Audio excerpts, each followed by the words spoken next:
that arose in the case that the court commented on was, do you have to disclose that methodology for applying the quality criteria? Okay, you've disclosed the criteria, you've disclosed the weightings, which the directive says you must state the criteria, you must state the weightings, but what if you have a method for applying them? Do you have to disclose that to tenderers prior to tendering?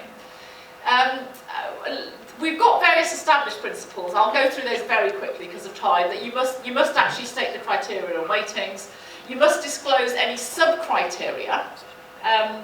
If you divide quality into different headings, you have to disclose that.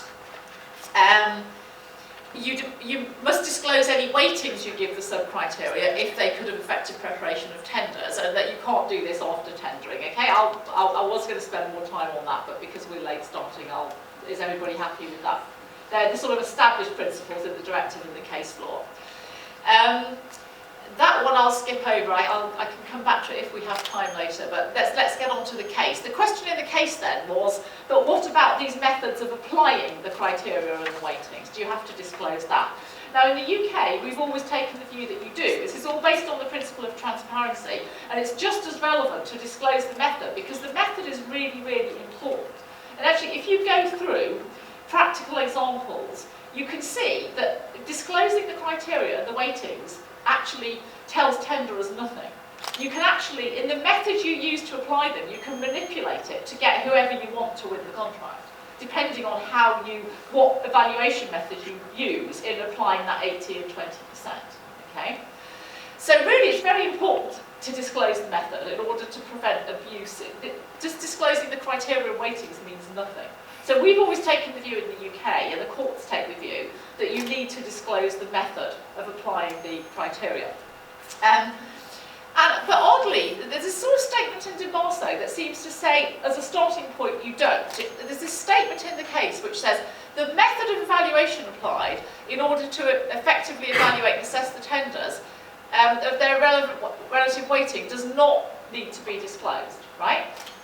But I don't think it means that. This is a bit strange. I think you do have to disclose it. If you just come on, if you look at the rule, we all know the rule that you have to disclose the sub-criteria, right? That comes from the ECJ case law.